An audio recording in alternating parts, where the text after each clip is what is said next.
Hi guys, welcome back to this channel. In this tutorial, I'm gonna show you how you can save your edited videos to gallery in CapCut apps.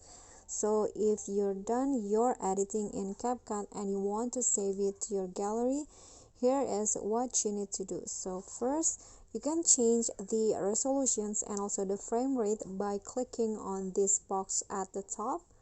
You can change the resolutions and also the frame rate, and after that, if you want to save it, you can just click on this arrow here and your video will be automatically exporting, and later you can find it on your gallery in your phone. Okay, so that is how you can save your edited videos to gallery and CapCut. If you enjoyed the video, please give me a like and smash that subscribe button down there, and also don't forget to leave a comment. And last, please click on the thanks below. I'll really appreciate that. That's it for me today. See you guys next time.